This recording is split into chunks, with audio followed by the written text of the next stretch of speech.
عباس کا ایک بہت ہی اہم اور بھی لقب ہے، اور اس کے اب پتہ نہیں آپ لوگوں کو علم العادات یا نمبرولوجی سے کوئی انٹرسٹ ہے کہ نہیں ہے، وہ دعا 133 ٹائمز، کیونکہ عباس عین با با الف سین نمبر جمع کرے 133 ہوتے ہیں۔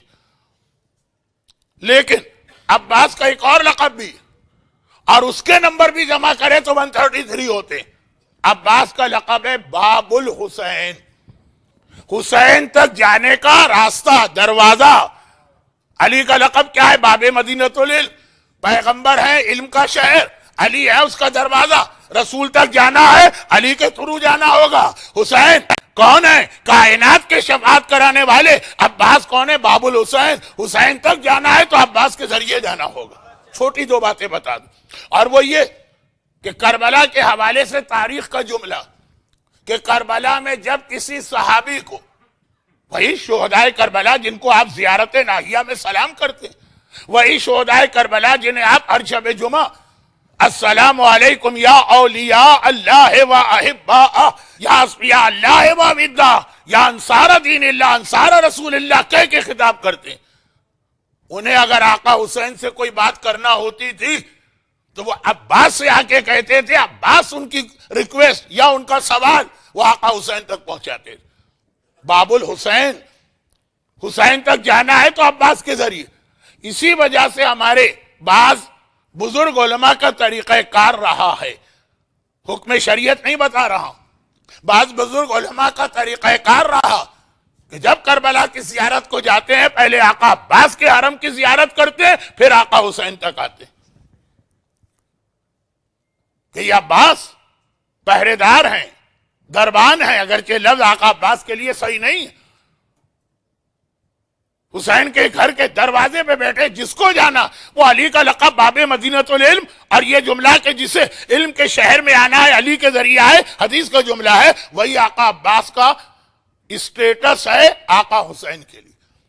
پہلے آقا عباس کی زیارت، اب یہ حکم شریعت نہیں ہے، وہ تو جیسی آپ کی سہولت ہو، لیکن یہ جو باب الحسین آقا عباس کا نہ صرف یہ کہ لقب ہے، بلکہ اگر آپ کے ذہن میں کربلا ہو، کیونکہ مجھے بتایا گیا کہ اٹلانٹا کی یہ جماعت تقریباً ہر شخص ایک بار نہیں کئی مرتبہ، اور یہ پچھلے 4-5 سال میں کربلا کی زیارات سے مشرف ہو چکا۔ اس لیے کہہ رہا ہوں کہ اگر آپ کے ذہن میں تصویر ہو خیمہ گاہ کی، تو حسین کا خیمہ کہیں درمیان میں سب سے پہلا خیمہ دروازے پہ کس کا آتا ہے؟ آقا عباس کا خیمہ آتا ہے سب سے پہلے، آقا عباس۔ آج بھی اگر آپ خیمہ گاہ میں جاتے ہیں جہاں حسین اور اہل حرم کے خیمے، پہلے عباس کے خیمے میں حاضری دینا پھر آپ جائیں گے، کیونکہ یہ باب الحسین ہے، اور باب الحسین تو عباس کا ایک مشہور لقب ہے۔ مگر شیعہ تاریخ کے سب سے بڑے مرجع، گرچہ اس جملے کی تھوڑی سی وضاحت کی ضرورت ہوتی ہے، لیکن چونکہ میں اس سے پہلے اس جعفری سینٹر میں کئی بار، بلکہ جہاں تک مجھے یاد ہے کہ کوئی بھی حوالے سے میں مجلس پڑھنے آؤں، ولادت کا موقع ہو کہ محرم کا عشرہ ہو، ان کا نام آ جاتا ہے شیخ مرتضی انصاری المرجع الکبیر۔ اب یہ لقب شیخ جعفر کاشف الغطا کو مل گیا اس لیے اتنا استعمال نہیں ہوتا، لیکن المرجع الکبیر، خاتم المجتہدین، پیغمبر کا لقب ہے خاتم الانبیاء، ان کا لقب ہے خاتم المجتہدین، گویا اجتہاد کا خاتمہ ہو گیا یا خاتم انگوٹھی، جو بھی عظیم ترین مراجع میں سے ایک۔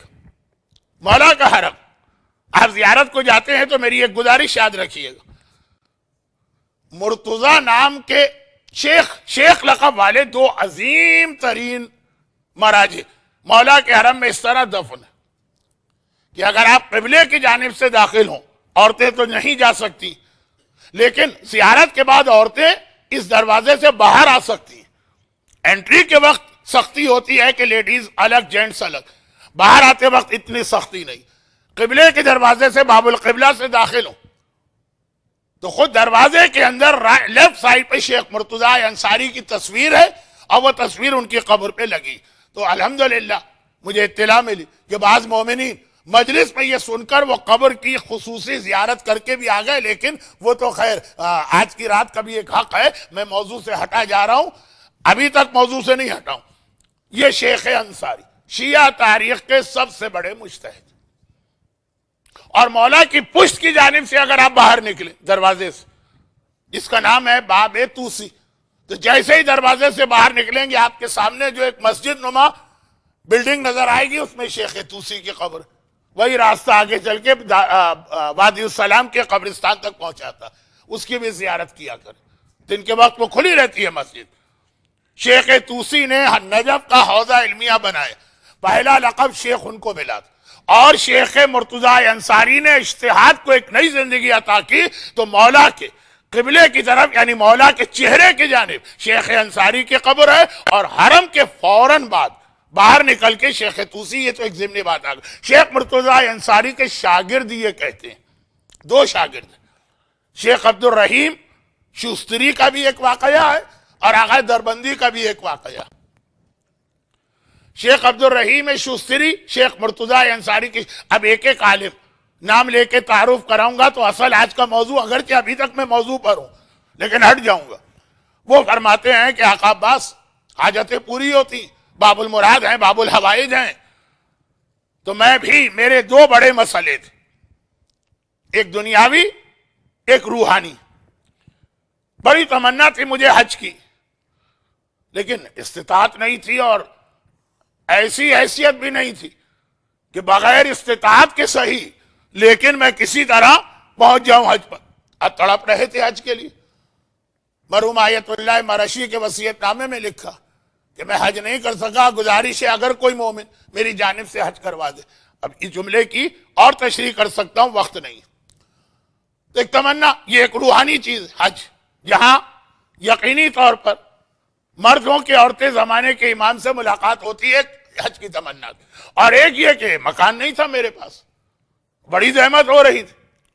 تو ایک بار جب میں زیارت کے لیے گیا، رہتے نجف میں ہے کیونکہ حوضہ نجف میں ہے، مگر حاجت ہے اور شب جمعہ ویسے ہی کربلا لوگ جاتے ہیں، تو میں کربلا گیا، آقا عباس کے حرم میں بیٹھا تھا، اور آقا عباس کے حرم میں جو واقعہ بہت پیش آتا، یعنی آنکھوں کے سامنے معجزے ہوتے ہیں، ہر دفعہ آپ کو کوئی نہ کوئی ایسا واقعہ سننے کو مل جائے گا۔ یہ بیمار ٹھیک ہو گیا، اس کی پریشانی دور ہو گئی، ہوتے رہتے معجزے۔ میں بھی اپنی حاجتیں لے کے پہنچا۔ ایک عرب اپنے نابینا بیٹے کو لے کے آیا تھا، واقعہ بہت لمبا ہے، گرچہ وہ آقا عباس کا معجزہ ہے، لیکن جو بات میں آج کہنا چاہ رہا ہوں وہ رہ جائے گی، اس لیے میں اس کو بہت مختصر کرتا ہوں۔ خلاصہ ہی، شکل سے، صورت سے، انداز سے لگ رہا تھا کہ بالکل عام سا جاہل قسم کا دیہات میں رہنے والا ایک عرب ہے۔ کل جو عربی بتاتے بتاتے میں رک گئے، اس ٹائپ بچے کو لے کے آیا، باب الحوائج کے روضے میں 5 منٹ رکا ہوگا، آیا، دعا مانگی، بچے کو اسی وقت بینائی مل گئی، آنکھوں کی روشنی، خوشی سے وہ ایک مرتبہ اچھلتا ہوا روضے سے باہر چلا گیا۔ میرے دل میں خیال آیا کہ آقا عباس، میں عالم، یہ تو مجتہد تھے، لیکن بہرحال میں اتنا بڑا عالم، ایسا مثلا عبادت گزار، اتنی شب جمعہ آپ کے آ رہا ہوں، آج بھی میں مثلا 4 گھنٹے سے بیٹھا ہوں، اور 2 میری حاجتیں ہیں، آپ میری حاجت تو پوری نہیں کی آپ نے۔ اور وہ ایک عام سا عرب انداز سے، طریقے سے لگ رہا کہ نہ کوئی بہت عبادت کرنے والا ہے، نہ کوئی بہت بڑا متقی ہے، عالم تو خیر ہے ہی نہیں۔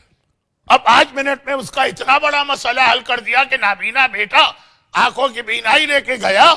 تو آقا عباس، یہ ایک طرح سے دل میں خیال آیا کہ یہ میرے ساتھ ذرا ناانصافی، شکوہ کیا ہے، کمپلین۔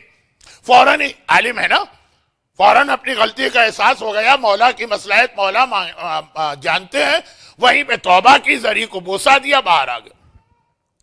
میں نے کہا نا یہ نجف میں رہتے ہیں، تو اب یہ آئے تھے شب جمعہ عبادت کے لیے، شب جمعہ ختم ہو رہی ہے، باہر آ گئے، نجف پہنچے۔ فجر کے فوراً بعد اپنے استاد کے پاس گئے، جو دنیا کے اب تک کے سب سے بڑے مجتہد۔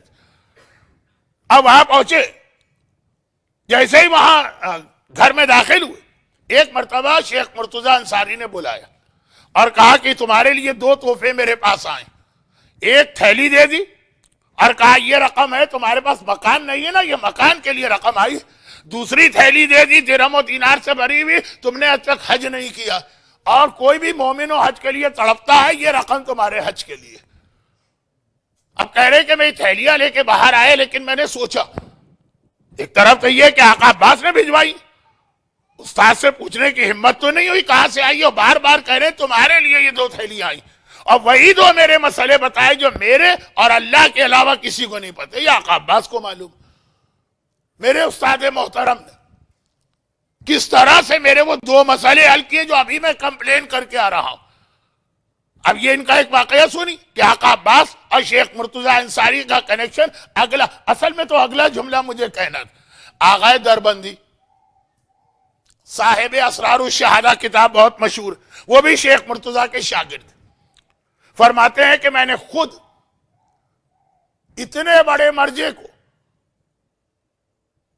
اس حالت میں دیکھا کہ جب وہ آقا عباس کے حرم میں جاتے ہیں تو پہلے چوکھٹ کو بوسہ دیتے.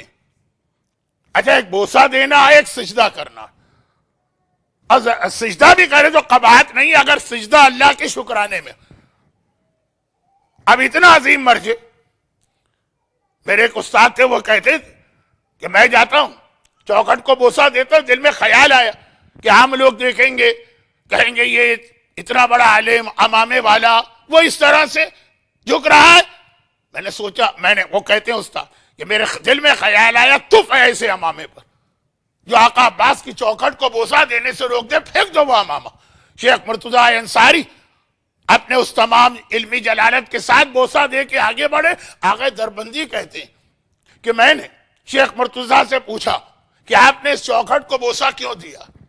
کہا کہ سنو, دنیا آقا عباس کے چوکھٹ کو بوسہ دیتی یہ خیال کر کے کہ باب الحسین ان کو خوش کرو تو حسین خوش, مگر میں ان کو باب الحسین نہیں سمجھتا ہوں, میں انہیں باب ائمہ سمجھتا ہوں کہ پورے 14 معصومین تک اگر جانا ہے تو عباس کے ذریعے جانا پڑے گا, خالی حسین نہیں, پورے 14 معصومین. برحمتک یا ارحم الراحمین وصلی اللہ علی محمد وآلہ الطاہرین.